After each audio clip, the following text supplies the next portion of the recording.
Moving along on tonight's show, we catch up with the bad boys of 80s rock and roll, the Uncanny X-Men, as we take them through the streets of Melbourne in a chauffeured Lincoln limousine. God, anything could happen.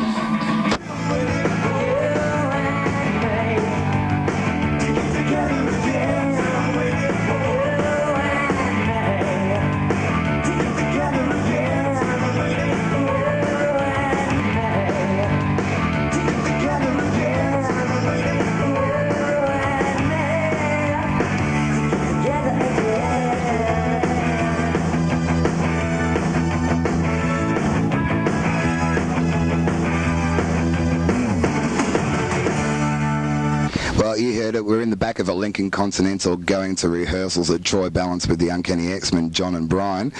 What made you guys get back together again? Well, John could probably answer that one better than I could. Money.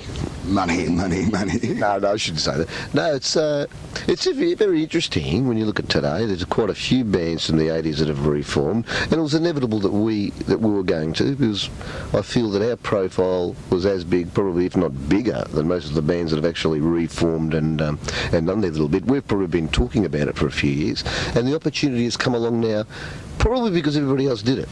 Yeah, fair enough. I mean, you got to do that anyway, cash in on something. You know, you guys have actually gotten to such a height. And Brian disagrees totally with you. Also, it's part of Mushroom's 25 years, and as part of Mushroom, we've had offers in the past, but this was the right offer at the right time, and because it's part of Mushroom's 25 years, Mushroom were good to us, so why not?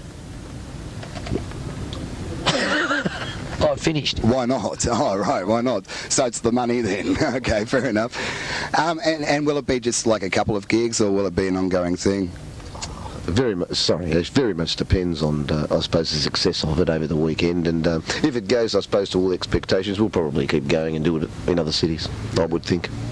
Yeah, and apparently you guys live all over the different sort of states at the moment. How does that go for rehearsals? That's home for us here at the moment. Maybe home for somebody else if we do it, of course, in another state. Look, it's very hard, obviously. We've had to fly Chuck and Ronnie down to Melbourne, and Chuck now lives in Perth. Ronnie lives in Sydney, has since sort of 10 years ago or whatever, so it's they're away from their families and their home life and their environment, and so I mean, we're going to just do this for a week, see how it goes, obviously, and as long as it's successful, which everything is sort of indicating that it will be, we will do it in other cities without a doubt. Why did you guys split in the first place, or did you split?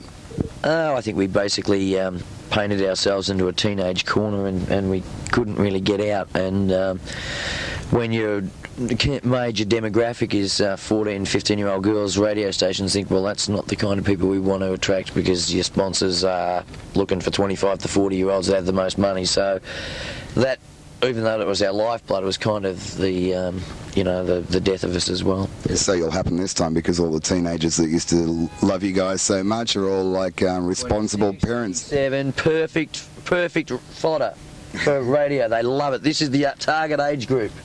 We have them. Have you been doing any other musical sort of projects or anything individually? Oh yeah, I think all of us have kept our hand in music. I know I write and record, and I've got a duo, and do a few things like that, and Ronnie's plays in a couple of bands up in Sydney, I think, and Max has got a very successful career with Horsehead, who currently touring with Metallica. As soon as he finishes with us, he's off to Metallica, and John will tell you about himself and Chuck, I guess. Can't John tell us? Yeah, well, I could tell you that Chuck is involved in recording and producing and cover bands, I believe, in Perth.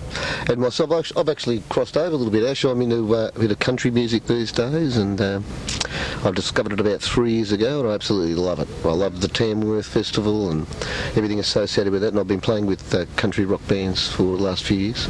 And Brian, you've got a book out at the moment. Is it something deep and meaningful, or? Absolutely not. It's a book called The Broady Skulls. It's about AFL. It's set in the future, about 5 or 10 years from now, and a new team comes into the competition called the Broady Skulls, and they're made up of disgraced international athletes and kickboxers from Taiwan, and they can't play footy very good, but they cheat very, very creatively, and I think it's, you know, it's just about to explode. But everybody goes into the 7-Eleven at some stage. You should put it in there. Funny you mentioned that. I just filled up my car at Angus and Robertson the other day, so there you go. Do you remember any really like full-on times where you just said, nah, I really shouldn't have done that. I shouldn't have like trashed that hotel? Arrested in Perth, we had to bail him out of jail For what? for our show in general. Oh, that's right, because he swore. Put him in a cell. I think the key thing is that even a government that wins an election by a landslide has 45% of the population vote against them. So you're never going to please everybody, so don't waste your time trying. Do what You're right. you like doing. Yeah. Peace, baby. Peace, baby. Anything worse than that? Any nailing of furniture to the ceiling of a hotel or anything? Oh, yes, quite a few televisions in the swimming pool, I think, that night, and... Does it feel as good as everybody says? Absolutely. Well, it's not yours, so yes. And I know that you've already had like a rehearsal yesterday and you're going back to rehearsals now. How's that been going after a 10-15 year absence? Well, Ash, it's really loud. I can't believe how loud it is. That's really loud. But yeah, really good. It's like the band could have played a gig last week. I can't believe how tight the band is and how good everybody remembers all the songs. It's fantastic. Well, thanks for your time, guys. Thanks heaps. Thanks, Ash. And I hope it goes well for you. Very much indeed. Thanks, Too Cool, and Channel 50.